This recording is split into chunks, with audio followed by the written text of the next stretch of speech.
말씀의 제목은 이스라엘의 회복입니다. 오늘 본문 14절부터 20절 읽었는데요. 너무나 좋습니다.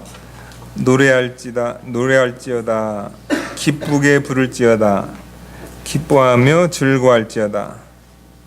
그리고 하나님께서 모든 그 형벌을 제하시고 원수도 쫓아내고요. 그 다음에 하나님께서 너무 사랑해가지고 그가 너로 인하여 기쁨을 이기지 못하며 너를 잠잠히 사랑하시며 너로 인하여 즐거이 부르며 기뻐하시리라.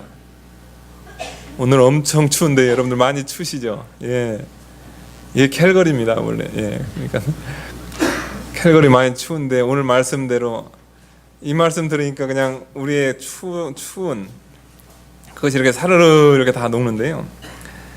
근데 참 이렇게 좋은 말씀, 기쁨의 말씀, 이렇게 평안한 말씀을 이렇게 주셨는데, 그런데 사실 이 말씀을 이스라엘에게 주시게 된 그 배경은 이거하고 완전히 정반대입니다. 이 스바냐서 비록 짧지만은 이 내용 이렇게 살펴보게 되면 여러분들 3장 1절 보게 되면 대략 그 내용이 나오는데요. 3장 1절 보니까요, 패역하고 더러운 곳 포악한 그 성읍이여 화 있을진저. 그러면서 8절 보니까요, 나 여호와가 말하노라. 그러므로 내가 일어나 벌할 날까지 너희는 나를 기다리라. 내가 뜻을 정하고 나의 분한과 모든 진노를 쏟으려고 나라들을 소집하며 열국을 모으리라. 온 땅이 나의 질투의 불에 소멸되리라. 그 당시 이 말씀을 받게 된 그 이스라엘의 배경은 뭐냐면요, 하나님께서 너무나 이스라엘 하나님의 그 백성들에 대해서 너무나 하나님께서 그 질투의 불, 그 소멸하고자 하는 하나님의 그 분한이 그냥 가득 찼다고 했습니다. 그래가지고 이스라엘을 향해서 패역하고 더러운 곳 포악한 성읍이 화 있을 것이다, 이렇게 말씀하셨다는 거죠.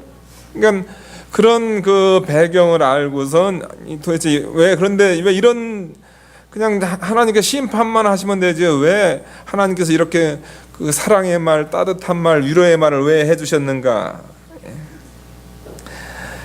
그러니까 이스라엘에게 하나님께서 이스라엘을 이렇게 선택하셨다는 겁니다. 그래가지고 하나님의 백성 삼아 놓으신 거죠. 하나님께서 이스라엘 선택하시고 또 하나님께서 세상 가운데서 여러분을 선택하셨습니다. 여러분을 선택해가지고 예수 그리스도의 피로 말미암아 사죄의 은혜를 경험하고 하나님 백성 삼았다는 거죠. 그래서 하나님께서 하나님 백성 삼아가지고 어떻게 했냐면요, 하나님의 2절 보게 되면 하나님의 명령 듣게 하고 하나님의 교훈 받게 하고 하나님을 의뢰하게 하고 하나님 가까이 하라고. 하나님께서 이스라엘을 선택해가지고 하나님 말씀 잘 들어가지고 하나님과 가까이 하는 생활, 그렇게 해야 하나님의 선택하신 그 목적을 이룰 수 있습니다. 이 세상의 빛과 소금의 역할을 감당할 수 있기 때문이죠. 제사장 나라, 거룩한 제사장 나라의 그 사명을 감당할 수 있다는 겁니다. 그런데 이스라엘이 그가 명령을 듣지 아니하며 교훈을 받지 아니하며 여호와를 의뢰하지 아니하며 자기 하나님에게 가까이 나가지 아니하였다. 하나님의 선택을 받은 이스라엘이, 하나님의 사랑을 받은 성도가 하나님과 가까이 하지 않았다는 거죠. 하나님의 교훈을 받지 않았다는 거죠. 그러니까 그걸로 인해 가지고 많은 문제가 이제 파생이 됩니다.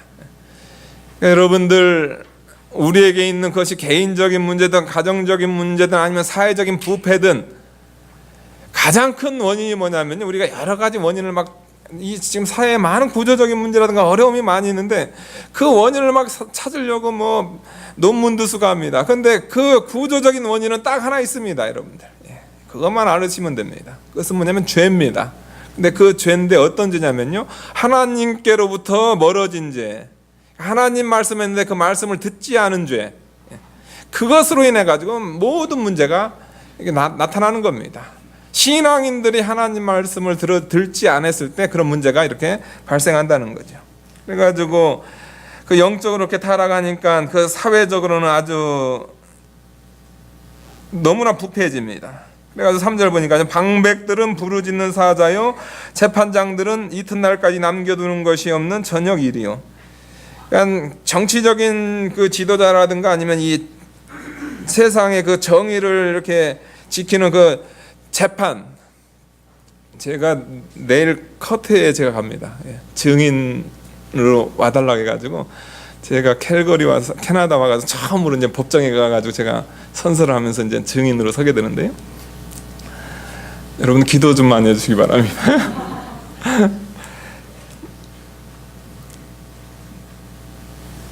이게 일종의 그 사회를 지탱하는 그 기둥입니다. 정치가 타락하면 안 되고 그 다음에 이 정의가 이거 무너지면 안 됩니다.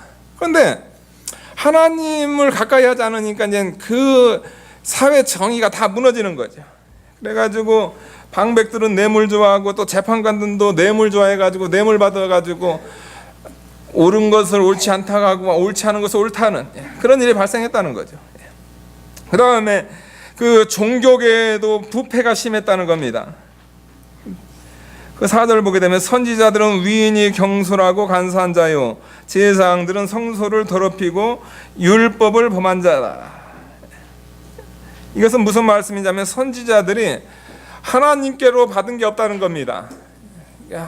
목회를 하고 또 하나님의 사람으로서 전도자로서 일을 할 때 이 하나님과 늘 가까이 하는 가운데서 영적으로 깨어 있어 가지고 하나님의 은혜를 늘 공급받아서 그걸 받은 것을 하나님의 백성들에게 성도들에게 그것을 선포를 해야 되는데 이건 뭐 하나님과의 관계가 멀어지니까요. 하나님께로 받은 것이 없으니까 그냥 무슨 책이나 뒤적거리고 뭐 인터넷 서치나 해고 막 해가지고 하니까 뭐 이거 안 된다는 거죠.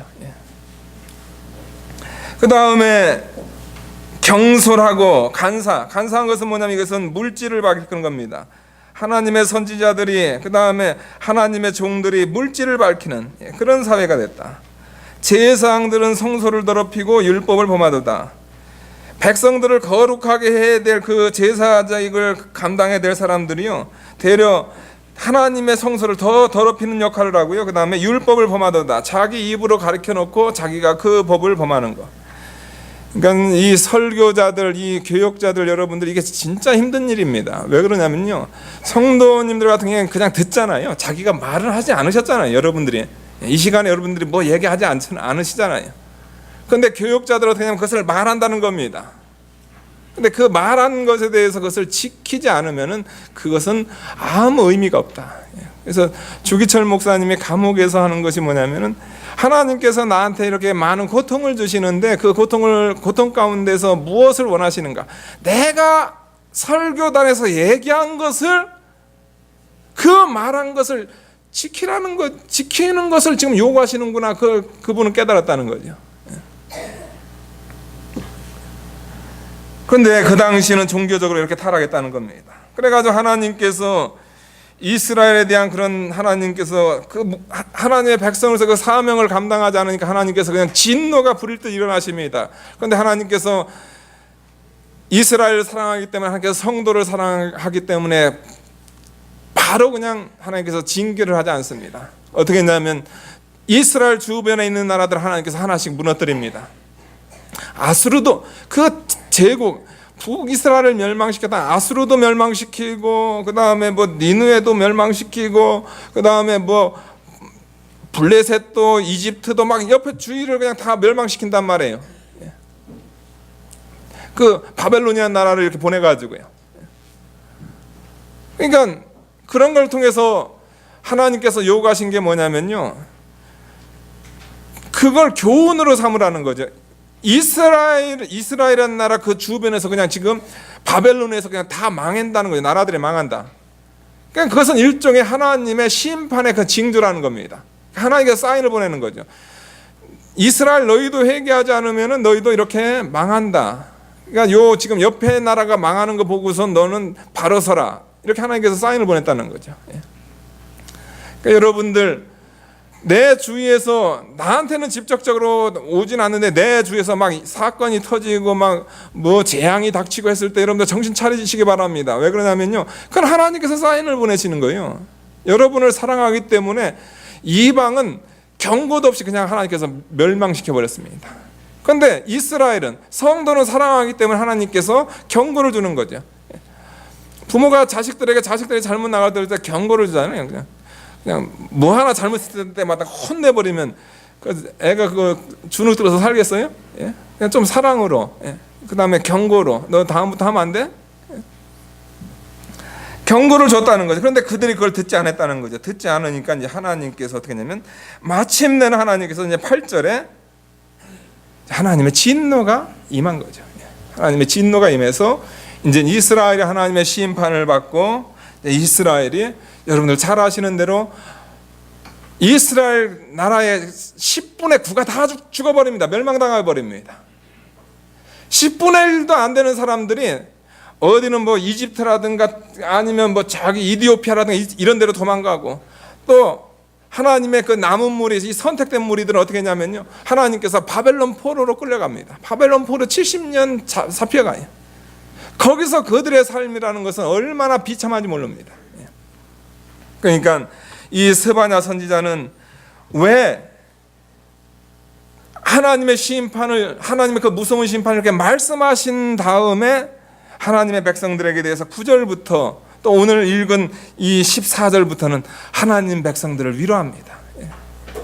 비록 너희가 죄를 범해가지고 너희가 지금 포로로 잡혀가지만은, 그러나 하나님께서 너를 사랑하시고 하나님께서 너를 회복시키셔가지고 마침내 하나님께서 너를 돌아오게 하실 거다.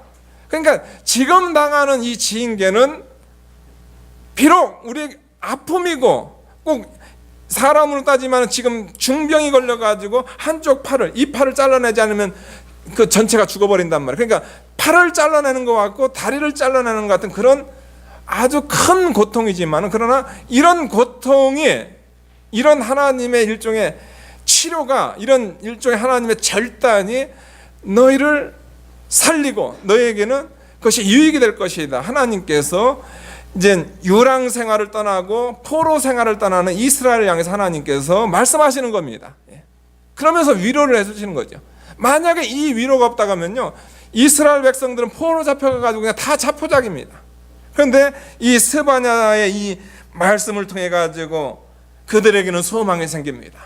그래가지고 이 말씀 붙들고 바벨론 포로가 잡혀가가지고 시온을 향해서 바라보면서 거기서 눈물을 흘리고 하나님 앞에 회개하고, 또 그러나 거기에 대한 또 소망, 예레미야가 선포한 소망이라든가 아니면 이 스바냐가 선포한 이 소망에 대해서 그들이 하게 됩니다. 그런 소망을 품었을 때 그 이방은 조롱을 합니다. 포로로 잡혀온 주제에 무슨 어딜 가? 여기서 있다가 그냥 노예로 살다가 너희들 망해야 되지. 그런데 이스라엘은 거기서 소망을 품습니다.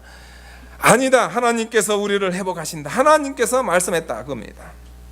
그러면서 이제 9절부터는 이스라엘에 대한 그 회복을 얘기하는데요, 이스라엘이 이스라엘의 그 일종의 실패로 말미암아 9절 10절에서는 어떤 일이 일어나냐면, 이스라엘이 실패함으로 이방인 가운데 믿는 자들이 돌아온다는 겁니다. 그러니까 이것은 신약 시대에 그대로 실현이 되는데, 로마서 11장 11절부터 여러분들 15절 보게 되면 이스라엘의 실패가 이방에게는 구원의 은혜를 받는 엄청난 유익이었다는 거죠. 그러니까 이스라엘의 실패를 통해서 이방이 구원받는 역사가 일어나고, 그 다음에 10절에 보면은 이스라엘 백성들, 흩어진 자, 하나님께 흩으신 그 자들이 다시금 돌아온다는 거죠. 그러니까 여러분들 이걸 말세 그대로 적용하면 맞습니다. 여러분, 이스라엘이 예수님을 십자가에 못 박고 멸망시킨으로 말미암아 복음이 어디로 나갔습니까? 이방으로 나갔죠. 이방으로 나가지고 2000년이 지난 지금은 저희가 이방인, 지구 반대편에, 이스라엘 반대편에 있는 대한민국이, 또 우리 북미가 이렇게 예수님을 믿는 이런 큰 복을 받았습니다. 그 다음에 하나님께서 뭐냐면 이스라엘이 돌아온다는 게 회복이죠.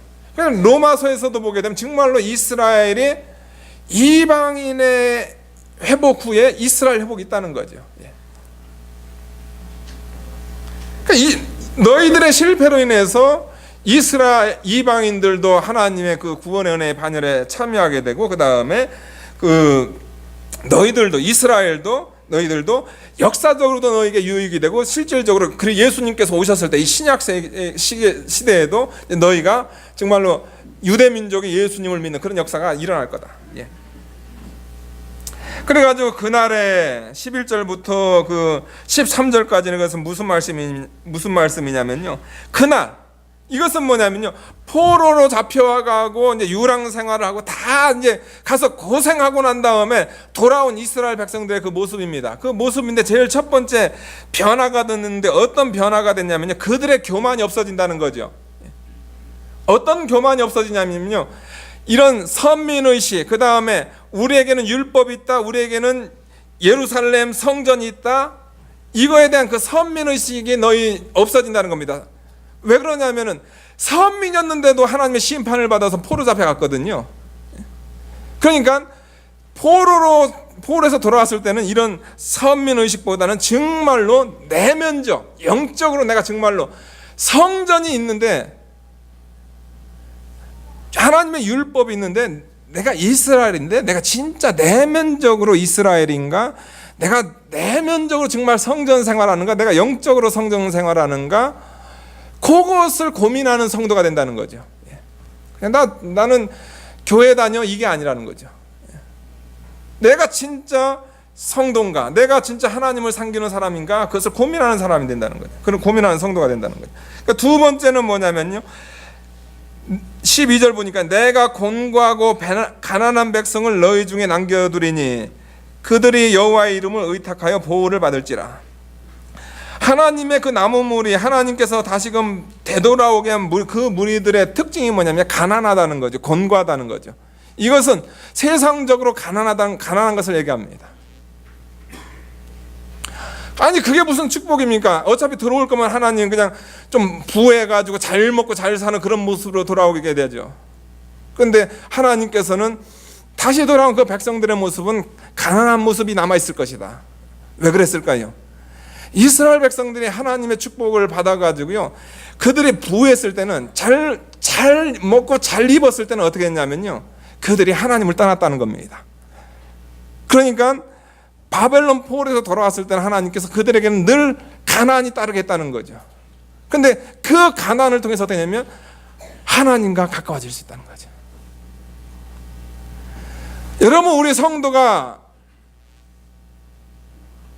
정말로 슈퍼리치가 안 나옵니다. 여러분들 슈퍼리치가 되고 싶어 하시는데, 절대로 그거 여러분 염두해 두지 마세요. 슈퍼리치를 하나님 그렇게 역사 안 하세요. 하나님은 어떻게 역사하실까요, 여러분들? 일반적으로 어떻게 역사하시냐면요, 늘 어카운트를 체크해야 돼요. 매달. 이거 빵꾸 나겠네. 일반적으로.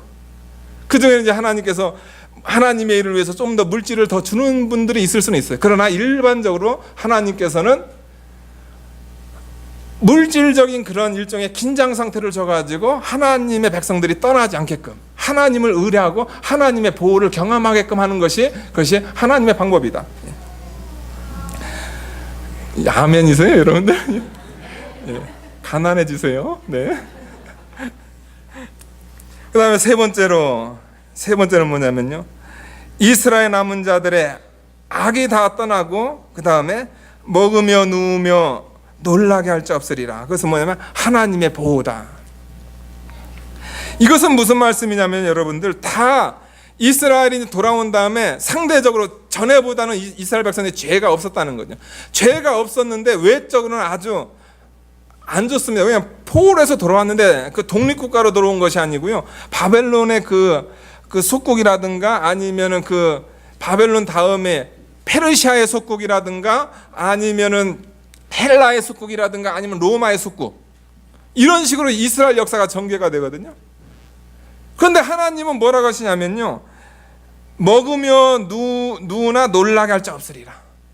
전에는 독립국가로 살았을 때는 하나님께서 주신 평안이 없었는데 그 식민지로 살 때는 평안이 있다는 거죠.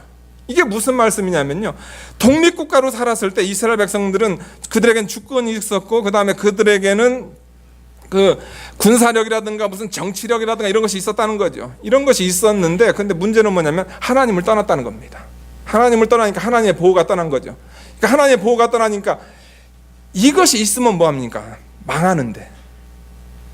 그러니까 성도에게서 제일 중요한 것은 뭐냐면요, 정치나 무슨 군사력 이게 아니고 성도에게서 제일 중요한 것은 뭐냐면 죄가 없어가지고 죄 없는 성도를 하나님께서 보호하시는 그 보호가 중요하다는 거죠. 바벨론 포로에서 돌아왔습니다. 정말로 세상적으로 볼 때 너무나 연약한 비참한 그런 모습입니다. 그런데 돌아온 사람들은 깨끗했다는 거죠. 악을 행치 아니하며 거짓말을 말하지 아니하며 입에 괴울한 혀가 없으며 없으니까 하나님께서 먹으나 누우나 놀라게 할 자 없으리라. 그러니까 하나님께서 그런 자들을 하나님께서 보호해 주신다. 그러니까 영적으로는 엄청난 평안한 상태를 누리게 됐다. 그러니까 여러분들 지금 비록 포로로 잡혀가는 그런 상황이지만은 포로 잡혀갔다 돌아왔을 때 이스라엘은 더 정말로 평안하고 하나님의 그 회복이 기다리고 있다 이겁니다. 서론하는데 지금 시간 다 갔네요, 여러분. 예. 그래서 이제 14절 들어가는 겁니다, 여러분들. 예. 그래서 14절 보니까요. 시온에 따라 노래할지어다. 이스라엘아 기쁘게 부를지어다. 예루살렘에 따라 전심으로 기뻐하며 즐거워할지어다. 그냥 노래 기뻐서 노래 한번 하면 되는데 이 스바냐는 뭐라 시온에 따라 이스라엘 딸들아, 포로 잡혀가서 연약한 모습이었던 이 딸들, 시온의 딸들아 노래할지어다. 하나님의 그 구원을 노래할지어다. 이스라엘아 기쁘게 부를지어다. 예루살렘에 따라 전심으로 기뻐하며 즐거워할지어다. 지금 포로로 잡혀가니까요, 여러분 스바냐가 성도들을 향해서 이스라엘 백성들은 기뻐해 한 번 하면요 이게 지금 마음에 와닿지가 않아요. 그러니까 계속 얘기하는 겁니다. 기뻐하며 즐거워해라. 기뻐하며 부를지어다. 하나님께서 너희를 회복한다. 그러면서 이 말은 뭐냐면 이 스바냐가 이미 하나님께서 베푸실, 그러니까 바벨론 포로에서 돌아와서 이스라엘을 회복시킨 그 하나님께서 베푸실 것을 본 걸 가지고 지금 얘기하는 거거든요. 하나님께서 우리를 회복시켜, 우리 하나님께서 우리를 이곳에 다시 돌아올까, 하나님께서 우리의 보호자가 되셨어. 하나님께서 우리를 잘되게 해주셨어. 하나님께서 우리를 복되게 해주셨어. 그러니까 너희는 기뻐하고 너희는 즐거워하고 기쁘게 찬양해. 이렇게 얘기한단 말이에요. 왜 그러냐면 포로를 떠나가는 이스라엘들을 향해서. 여러분 이 스바냐가 지금 14절에 말씀한 것은 무슨 힘입니까, 여러분들? 무슨 힘? 오늘날로 따지면 오늘날 시대적인 그 언어로 따지면 긍정의 힘. 예, 긍정의 힘. 지금은 어려워. 현실은 지금은 너무나 어렵습니다. 현실이 너무나 어려워요. 정말로 막막합니다. 이민 생활도 막막하고 너무나 힘들어요. 그런데 스바냐 선지자는 뭘 받냐면 이스라엘 회복, 하나님의 회복을 받다는 거죠. 그래가지고 그 회복을 이미 본 거예요. 하나님께서는 이런 것을 주시는구나. 그래가지고 그걸 땡겨다가 와가지고 지금 고통 가운데 있는 자들을 향해서 시온에 따라 사랑하는 성도들이여 베델의 성도들이여 노래할지어다. 이스라엘아 기쁘게 부를지어다. 예루살렘에 따라 전심으로 기뻐하며 즐거워할지어다. 아멘. 얼마나 좋아요. 근데 여러분 긍정의 힘이 다릅니다. 이 긍정의 힘하고 소위 이 시대에 나타난 긍정의 힘, 또 사실은 이 긍정의 힘은 여러분 20년 전에도 있고 40년 전에도 있었어요. 제가 신학할 때 20년 전에는 사실은 그때는 어떤 긍정의 힘이었냐면요, 그 크리스탈 처치, 여러분 아시죠? 미국 크리스탈 처치. 그 목사님 이름이 누구죠? 예? 아니 크리스탈 처치. 그분은 아주 오래 나이 지금 은퇴하신 분. 그 교회가 얼마 전에 캐톨릭한테 이렇게 팔렸는데요. 예. 같은 긍정의 힘입니다. 스바냐서의 긍정의 힘이고 소위 시대적인 그런 긍정의 힘입니다. 무슨 차이가 있죠? 여러분? 무슨 차이가 있냐면 여러분들 스바냐서의 긍정의 힘은 뭐냐면요, 하나님의 징계를 통한 회개, 긍정의 힘인데 그 긍정의 힘이 뭐냐면요, 진짜 이루어지는 긍정. 하나님이니까 그것을 진짜 성취하신 긍정이잖아요, 여러분들. 이 시대의 흐름의 긍정은 뭐냐면요, 회개가 없어요. 성도들의 지금 얼마나 타락하고 얼마나 잘못됐는데 그것을 얘기를 안 해요. 그리고선 긍정만 얘기합니다. 긍정을 얘기했는데 그 긍정이 뭡니까? 그것이 실현됩니까? 안 됩니까? 불확실. 왜 그러냐면 회개 없는 긍정은 하나님께서 역사를 하지 않거든요. 사랑하는 여러분들, 회개하셔야 돼요. 예. 회개해야 하나님의 이스라엘 회복, 그것을 여러분 그것을 땡겨서 그게 긍정이 되지, 회개 없는 긍정은 그냥 힘이 될 수가 없습니다. 이 스바냐는 정말로 이스라엘이 철저하게 포로 잡혀서 회개를 했을 때 그 회개를 경험한 이스라엘이 하나님께서 주는 그 회복을 정말로 경험한다는 거죠. 그러니까 기뻐하는 겁니다. 현실은 지금 힘들지만은 너희가 이 하나님의 징계를 잘 받고 오게 되면은 반드시 하나님께서 너희를 회복하신다. 그러면서 그 내용을 구체적으로 얘기합니다. 15절, 여호와가 너의 형벌을 제하고 너의 원수를 쫓아내었으며 이스라엘 왕 여호와가 너희 중에 있으니 내가 다시는 화를 당할까 두려워하지 아니할 것이라. 시간 관계상 이건 지나가겠습니다.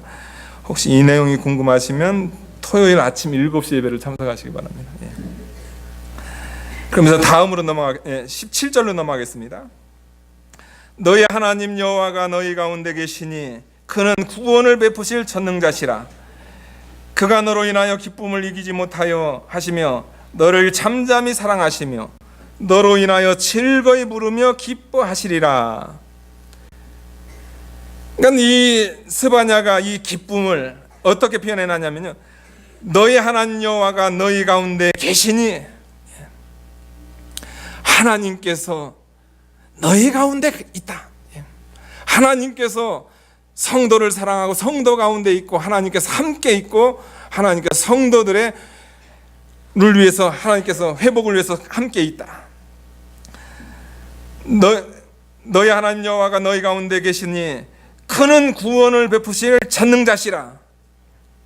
하나님은 이스라엘을 구원할 수 있는 그런 전능의 힘을 가지고 계신 그런 하나님이시다, 이걸 얘기합니다. 하나님께서 힘을 왜 가지고 계시는가? 우리 하나님이 왜 전능자가 되셨는가? 그것은 뭐냐면요, 이렇게 지금 비참한 상태에 있는 이스라엘을 구원하시는 구원을 위해서 하나님께서 그 전능을 소유하셨다. 그래서 하나님은 전능자시다. 그 다음에 하나님은 너로 인하여 기쁨을 이기지 못하며, 이것은 뭐냐면요, 남편이 아내를 이렇게 바라보면서 하는 겁니다. 하나님께서는 이 이스라엘을 바라볼 때 꼭 남편이 아내를 바라보는 거예요. 그래서 그 아내를 바라볼 때 보는 거와 그 기쁨과 같이 너무나 기쁜 겁니다. 내가 너를 인하여 기쁨을 이기지 못하여 하시며, 그러니까 하나님께서 이스라엘에 대한 그 친절을 이렇게 말씀하시는 거죠. 이스라엘 보니까 너무나 기쁘다. 그러니까 남편이 사랑하는 아내한테 당신 보니까 너무나 기뻐. 당신 때문에 정말 너무나 행복해. 그런 모습이라는 거죠. 하나님이 얼마나 이스라엘 사랑하신 것을 그런 관계로 이렇게 표현한 거죠. 너를 잠잠히 사랑하며, 하나님께서 성도를 사랑하시는데요, 잠잠히 사랑합니다. 하나님께서 성도를 사랑할 때 하나님의 가장 큰 기쁨, 그러니까 너무나 기뻐가지고 그것을 이렇게 잠잠히 그것을 계속 보는 겁니다. 성도가 너무 기뻐가지고, 성도가 너무 이뻐가지고, 그러니까 사랑하는 아내가 너무 이쁠 때 어떻게 하냐면 그걸 잠잠히 이렇게 바라보는 거죠. 너로 인하여 즐거이 부르며 기뻐하리라. 하나님은 성도가, 이스라엘이 너무나 사랑스러워가지고 거기에 대한 정말로 뜨거운 불이 타오르는 겁니다. 그러니까 아내를 바라보는데 너무나 뜨거운 불이 타오르는 거죠. 근데 지금 제가 설교하는데 문제는 뭐냐면 남편들이 지금 이해를 못하는 게 문제네요. 여러분, 이게 감동이 없으세요? 큰일이네. 여러분, 남편들 명심하시기 바랍니다. 5월달은 아니지만은 하나님 같은 사랑을 하셔야 돼요. 하나님은 성도를 바라볼 때 어떻게 하냐면요, 너무나 기뻐. 하나님, 아니 너무나 기뻐가지고 정말로 당신 보니까 너무나 기뻐, 친절. 그 다음에 그냥 묵묵히 바라보면 너무나 큰 기쁨이 있고, 그 다음에 나중에는 그것이 너무나 불타는 기쁨, 불타는 사랑으로 하나님께서 이스라엘에 대한 것을 이렇게 표현하셨다는 겁니다. 여러분, 아무리 힘들다 할지라도 하나님 아버지께서 또 우리를 사랑하는 것을 나타내시기 위해서 하나님께서 남편의 모습으로 이렇게 나타나셨는데, 우리 하나님은 남편은 전능자시고, 또 우리 성도들을, 우리를 그 포로에서 구원하시는, 우리 죄 가운데 구원하시는 하나님은 전능자시고, 우리를 얼마나 기뻐하시는지 모르고 그냥 너무나 기뻐가지고 그냥 잠잠히 우리를 바라보시고, 그 다음에 그 기쁨이 너무나 커가지고 그냥 즐거이 부르며 기뻐하는 그 사랑이 타오르는 그 하나님이 여러분과 같이 계시다가 하면은 이스라엘 백성들이 바벨론 갔는데 뭐가 걱정입니까? 그 사랑이 얼마든지 회복되고, 또 이민생활, 여러분들 또 여러분 삶 가운데서 여러분 힘드신데, 근데 하나님께서 여러분 이렇게 사랑하시면은 뭐 힘든 거 하나도 없죠. 예. 정말로 참 사랑을 가진 남편과 같은 그 하나님께서 나를 사랑하신다. 이것을 여러분들 가지시고 여러분 나그네 길을 잘 떠나시기 바랍니다. 예, 기도하시겠습니다. 하나님 아버지, 이스라엘 백성들이 죄로 말미암아 바벨론 포로 유랑 생활을 떠나는 마당에, 또 성도들이 여러 가지 환경 가운데서 추운 겨울 같은 인생의 겨울을 만난 이 마당에 하나님께서는 당신의 백성들을 위로하셨습니다. 내가 너희를 얼마나 사랑하는지, 하나님께서 왜 전능자이신가? 그것은 바로 너희를 구원하기 위해서 하나님께서 전능자시고, 하나님은 너희를 바라볼 때 너무나 기쁘고, 그 기쁨이 너무나 크고, 더 나아가서 그 사랑이 불탄다, 이런 소망을 주심으로, 이런 소망의 하나님이 우리를 사랑하시기 때문에 우리는 즐거워할 수 있고 우리는 기뻐 찬양할 수 있다고 했습니다. 하나님 아버지, 우리 사랑하는 성도들, 예수 믿는 우리가 이 땅 사는 동안은 이것은 나그네 길이고 정말로 바벨론 포로 같은 그런 인생길입니다. 이 인생길 가운데서 저희가 참된 회개와 그 다음에 참된 모든 것을 가능케 하시는 그 전능하신 하나님의 그 회복을 바라보면서 진정한 긍정의 힘을 소유하게 도와주시옵소서. 예수님의 이름으로 기도하옵나이다. 아멘.